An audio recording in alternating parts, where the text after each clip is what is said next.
आचार्य शांति सागर जी महाराज को शास्त्रों के अध्ययन से ज्ञात हो गया था कि कभी भी दिगंबर मुनि धर्म का इस पंचम काल में अभाव नहीं हो सकता है, लेकिन वर्तमान में अभाव दिख रहा है।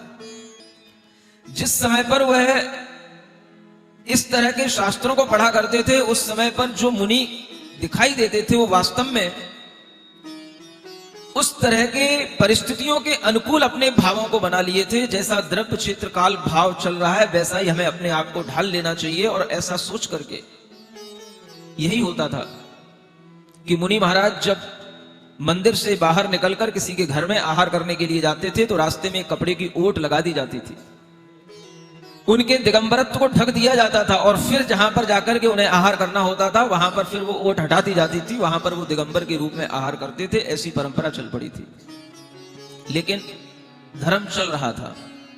आप देखते हैं कभी कभी नदियां सूख सी जाती हैं, लेकिन फिर भी कहीं ना कहीं छोटी मोटी धारा चलती रहती है। सर्वथा जल का अभाव कभी नहीं होता।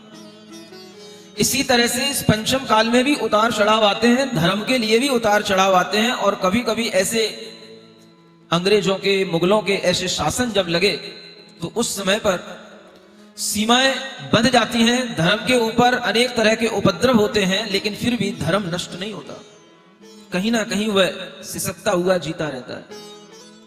उन आचार्य शांति सागर जी महाराज के समय पर भी ऐसे ऐसे मुनि महाराज होते थे। एक आदि सागर जी महाराज थे, जहां वो रहते थे गांव के बाहर एक दूध गंगा नदी बहा करती थी, नाम था उसका दूध गंगा। और उस नदी के पार एक गुफा हुआ करती थी, वहां पर वो साधना किया करते थे। वो सप्ताह में एक बार आहार करने के लिए आते थे, और उनको नदी से पार कराने के लिए स्वयं वह शांति सागर जी महाराज अपने गृहस्थ अवस्था में, जब उनका नाम था, बचपन में उनका जब नाम था सात गौड़ा, तब वह उनको अपने कंधों पर रख करके नदी पार कराते थे, आहार कराते थे, और फिर वापस नदी पार करा करके उन्हें उनकी गुफा तक पहुंचा देते थे। ये चलता था। इधर वो दिगंबरत्व भी था जिसके ऊपर कोई आड़ नहीं लगाई जाती थी, और एक दिगंबरत्व इधर भी था जो शहरों में रहता था, जिसके ऊपर आड़ लगानी पड़ती थी। दोनों तरह से चल रहा था। कहीं ना कहीं विवेकी आत्मा के अंदर यह भाव जागृत होता है कि अगर सत्यता है तो उसके लिए इतना हमारे लिए आवरण क्यों डाला जा रहा है। और उन्होंने अपने जीवन में जिस समय पर यह मुनिपद अंगीकार किया, उस समय पर उन्होंने जिन गुरु से ये मुनिपद लिया, जो देवेंद्र कीर्ति महाराज कहे जाते हैं, वो खुद भी इसी तरह का कार्य करके, इसी तरह से ही मुनिचर्या करके वह चलते थे। लेकिन उन्होंने कहा था अपने गुरु से भी कि मैं आपसे मुनि दीक्षा ले रहा हूं, क्योंकि मुनि दीक्षा के लिए गुरु की आवश्यकता है, लेकिन मैं चलूंगा शास्त्र के अनुसार, आगम के अनुसार। उन्होंने कहा कि द्रव्य क्षेत्र काल भाव ऐसा नहीं है। बोले कैसा भी हो मैं करके दिखाऊंगा। और उन्होंने मुनि दीक्षा लेने के बाद वही सब किया जो शास्त्रों में लिखा था। कोई दिगंबरत्व पर ओट नहीं, कोई आड़ नहीं, और कोई भी भोजन करने के लिए पहले से फिक्स करने वाले उपाध्याय की जरूरत नहीं। और ऐसा करने में उन्हें बहुत कठिनाई हुई, लेकिन उन्होंने किया। जब वो सब हो चुका, उसके बाद में उनके ही गुरु ने देखा कि देवेंद्र कीर्ति ने, कि इन्होंने बहुत अच्छा कार्य कर दिया और इनकी चर्या बहुत अच्छी बन गई। तो वो गुरु ने ही फिर उन्हीं के पास में आकर के कहा कि अब आप मुझे मुनि दीक्षा दे करके मुझे पवित्र करो कि मैं भी इसी तरह का जीवन जीऊं। और ऐसा उन्होंने किया। आप सोच सकते हो, एक गुरु ने फिर अपने गुरु से दीक्षा ली। इस तरह के होते हुए भी वह देवेंद्र कीर्ति महाराज भी अपने आप में बाल ब्रह्मचारी थे। बहुत लंबी उनकी आयु बताई जाती है, 105 वर्ष तक जिए। 14 वर्ष की आयु में वह साधु बन गए थे। इस तरह का दीर्घकाल जीवन भी जीने वाले लोग रहे हैं। ब्रह्मचर्य के साथ में इस तरह का जीवन जीने वाले लोग रहे हैं। और वह आचार्य शांति सागर जी महाराज भी बाल ब्रह्मचारी थे। उस समय पर यह तो एक प्रथा चला करती थी, बाल विवाह की प्रथा। पिता ने कह दिया किसी अपने दूसरे संबंधी से या किसी गांव के ही व्यक्ति से कि भाई मेरे यहां बेटा होगा, तेरे यहां बेटी हुई है, आगे चल करके इन दोनों का विवाह करा देंगे। हो गया। ये कोई विवाह नहीं माना जाता। इस तरह का वह विवाह संबंध हो गया। लेकिन वो बेटी बड़ी होने के बाद में जब ये संबंध हो गया, उसके 6 महीने बाद ही उसकी मृत्यु हो गई। और जब उनको पता पड़ा सात गौड़ा को, तो उन्होंने मन बना लिया कि मुझे अब जीवन पर्यंत कोई विवाह नहीं करना, मुझे बाल ब्रह्मचारी रहना है, मुझे अपनी आत्मा की आराधना करना है। और ये उन्होंने संकल्प अपने मन में ले लिया। माता पिता ने कोई विरोध नहीं किया। इतना धार्मिक परिवार के माता की भी समाधि हुई, पिता की भी समाधि हुई, और सबकी समाधि कराने के बाद में 41 वर्ष की उम्र में क्षुल्लक दीक्षा ग्रहण की। और क्षुल्लक दीक्षा सन 1915 में हुई। 1920 में मुनि दीक्षा हुई। और उसके बाद में जो जीवन चला, जीवन बीता, लगभग 35-36 वर्ष वह मुनि जीवन का काल रहा। इतना तप त्याग और इस तरह की साधना इस पंचम काल में भी करने वाले लोग हुए हैं, ये सोच करके हम जैसे लोगों को आज भी आश्चर्य होता है। ये तपस्याएं आज भी इस पंचम काल में हुई हैं। हम चतुर्थ काल की बातें करें तो हमें समझ आता है कि हाँ भाई, कभी हुए होंगे तीर्थंकर, कभी हुए होंगे ऐसे तपस्वी मुनि महाराज, लेकिन ये तो 19वीं शताब्दी में, आज हम 21वीं शताब्दी में हैं और इनकी सभी स्मृतियां, परंपराएं चल रही हैं। और इस तरीके के आचार्य होकर के गए हैं हमारे सामने कि जो हमारे लिए अपने आप में इस रूप में आदर्श हैं कि अगर आज इस दुनिया में हमें मुनि महाराज निराबाद विहार करते हुए नजर आ रहे हैं, तो इसका एकमात्र श्रेय आचार्य शांति सागर जी महाराज को जाता है, जिन्होंने दक्षिण भारत से लेकर पूरे उत्तर भारत में, आपके आगरा में भी आए हैं और आगरा से होते हुए वो मथुरा भी गए हैं और मथुरा में उन्होंने चातुर्मास किया है। और फिर उसके बाद में वह गाजियाबाद होते हुए दिल्ली पहुंचे, मेरठ मुजफ्फरनगर होकर के फिर दिल्ली में चतुर्मास किया।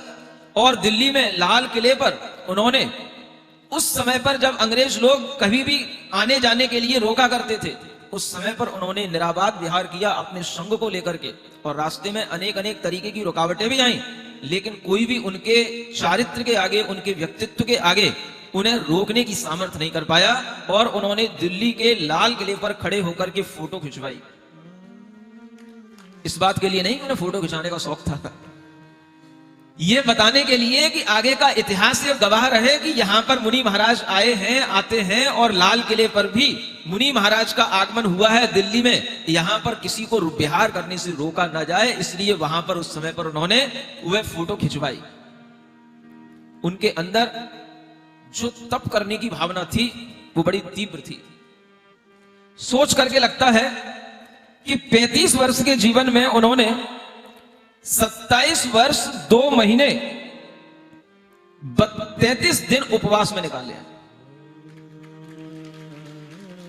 अपने जीवन में 9,938 उपवास करने वाले ऐसे महान साधक अगर इस पंचम काल में होकर के चले गए, तो मुझे लगता है कि वास्तव में धर्म के बीज इन्हीं जैसे तपस्वियों के माध्यम से डाले जाते हैं, जिनकी फसलें हम जैसे छोटे छोटे लोग खाते रहते हैं। आज अगर हमें मुनि धर्म को अनुपालन करने में कोई सुविधाएं हैं, तो ये सुविधाएं इन आचार्यों की तपस्याओं के कारण से हैं।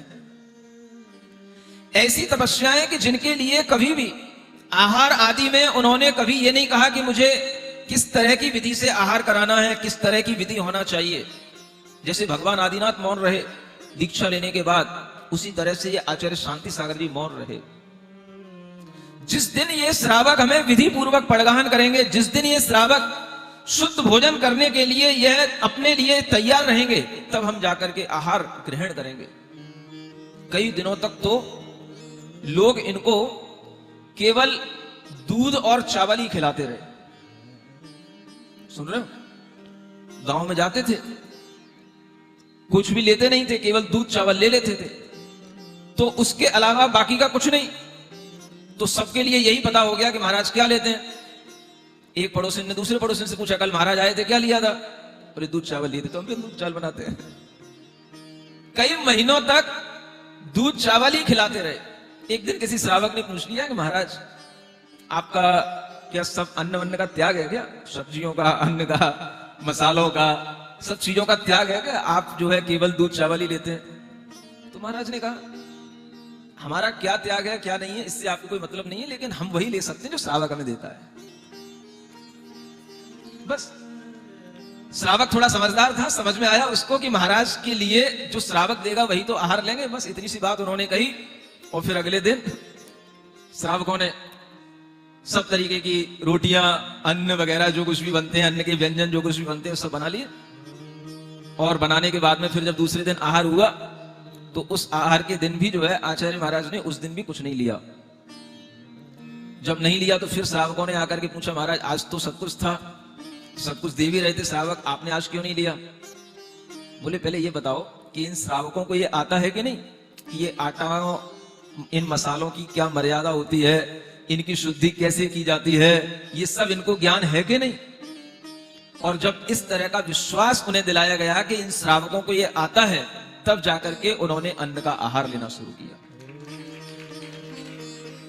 उपसर्ग तो उनके ऊपर, एक ये समझ लो कि उनके जीवन में वो श्रृंगार था उनका। पता नहीं उन्हें किसी भी तरह के उपसर्गों से कभी डर नहीं लगा। कैसी कैसी भयानक घटनाएं देखते हैं। आज भी उनका जो चित्र मिलता है गले में, जैसे सर्प का हार जैसे शंकर जी के गले में पड़ा रहता है, वैसे ही उनके गले में सर्प जो है वो हार की तरह उनके गले में बैठा लटका हुआ है। और वो वास्तविक चित्र है। कोन्नूर की वो गुफाएं जहां पर वो तपस्या करते थे, उसी चित्र को देख करके इधर उत्तर भारत में रहने वाले जो विद्वान थे, तुम्हारी आगरा और जयपुर के आसपास, इधर अभी जो कटनी जगन मोहन लाल जी शास्त्री और इधर के जो विद्वान थे, इन विद्वानों को पहली बार देखने को मिला उस चित्र के बाद कि कोई दुनिया में दिगंबर मुनि भी हैं और उन दिगंबर मुनि के दर्शन आज भी हो सकते हैं। ये पहली बार विद्वानों के लिए विश्वास करने में आया था और तब विद्वानों की श्रद्धा बनी थी। और वह जब जगह जगह पर विहार करते हुए इस साइड आए, तब उन्होंने हर जगह पर विहार करके किसी भी तरह का कोई उपद्रव हुआ तो उसको सहन किया। यही धौलपुर के पास में एक राजा खेड़ा है और उस समय पर उनके लिए बहुत बड़ा उपद्रव हुआ। एक सिद्धि ब्राह्मण था, अपने 500 आदमियों को लेकर के उनके पास में पहुंच गया था और वो उस समय पर शामाय कर रहे थे। उनको एहसास हो गया था कि कुछ आज उपद्रव होने वाला है। उस दिन उन्होंने अपने साधुओं से कहा कि कोई भी आज विहार नहीं करेगा। श्रावकों के ऊपर आक्रमण हुआ, लेकिन बाद में और दूसरी पुलिस आई, उन आताताइयों को पकड़ा गया और बाद में जब उसे पकड़ लिया गया तो फिर वही हुआ। आकर के पूछा गया महाराज से, बताओ महाराज ये आदमी, इसके लिए क्या दंड दिया जाए? उसी आलोक सिंह यादव की तरह, ध्यान है आपको? क्या कहेंगे? उसको दंड देने के लिए पकड़ रखा था। महाराज ने कहा कि नहीं, जब तक तुम इसको छोड़ोगे नहीं मैं अन्न जल ग्रहण नहीं करूंगा। और जब इस तरीके का महाराज ने अपने अंदर संकल्प दिखाया तब उसको छोड़ा गया। तब वह सब अधिकारी देख करके रह गए कि देखो, अपने ऊपर आक्रमण करने वाले व्यक्ति के लिए भी इतनी दया का भाव ये धारण करते हैं। इसलिए दिगंबर मुनि कभी किसी को कष्ट देने का भाव नहीं करते हैं। अपने बंधु के प्रति तो हर कोई उदार हो जाता है, लेकिन शत्रु के प्रति भी जो उदार हो जाए, उसके उदात्त भावना का दुनिया में कोई पार नहीं। और वो सब शिक्षाएं कहां से मिली? इन्हीं पार्श्वनाथ भगवान से मिली, इन्हीं महावीर भगवान से मिली है।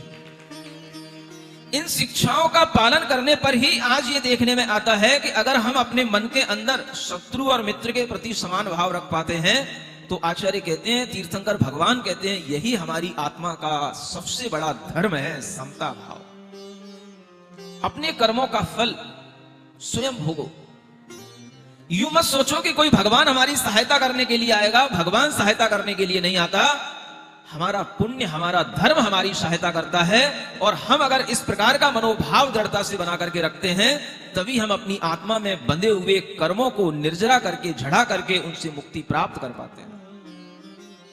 आप लोगों को भी इन चरित्रों से, इन कथानकों से, इन आचार्यों के द्वारा अपनाई गई चर्याओं के माध्यम से ये अपने अंदर विश्वास में लाना है कि हम अगर इस दुनिया में अपना जीवन जी रहे हैं तो ये जीवन हमारा भगवान के प्रति किस भावना के साथ जुड़ा होना चाहिए। आप दुनिया में देखेंगे कि दुनिया के हर लोग आपको समझाएंगे, आपको मोटिवेशन देंगे तरह तरह से। आप अपने आप में मान के चलो हम ईश्वर की संतान हैं। आप अपने आप में मान करके चलो कि ईश्वर हमेशा हमारे साथ है। ये मोटिवेशन देने के तरीके होते हैं। लेकिन एक सम्यक दृष्टि जीव इस तरह के मोटिवेशन से कैसे अपने आप को बदल करके उस मोटिवेशन को लेगा? अगर हम यूं कहें कि हम भगवान की संतान नहीं हैं, हम भगवान बनने की योग्यता रखने वाली आत्मा हैं, तो क्या हमें मोटिवेशन नहीं मिलता? क्या हम इस बात से मोटिवेट नहीं होते कि हमारे अंदर भी भगवान की तरह अनंत शक्ति है, हम भी भगवान बन सकते हैं? जब हमारे अंदर भगवान बनने की शक्ति है तो फिर हम छोटी छोटी बातों पर निराश क्यों हो, उदास क्यों हो? इस तरह का भी मोटिवेशन आपके लिए दिया जा सकता है, लेकिन सम्यक दृष्टि जीव ही ऐसा मोटिवेशन दे सकेगा। जो दुनिया में मिथ्यात्व चल रहा है भगवान के नाम पर, वह आपको अपने विचारों में दुख के समय पर भी अगर आपको भगवान की याद आए तो यह नहीं सोचना है कि भगवान मेरे साथ है। सम्यक दृष्टि जीव अगर आप बन गए हैं तो आपका मोटिवेशन इस तरह से होना चाहिए, भगवान मेरे साथ नहीं है, भगवान की भक्ति मेरे साथ में है और मैं भगवान की भक्ति से, भगवान से जुड़ा हुआ हूं। यह हमारे भाव में आना चाहिए। सुन रहे हो?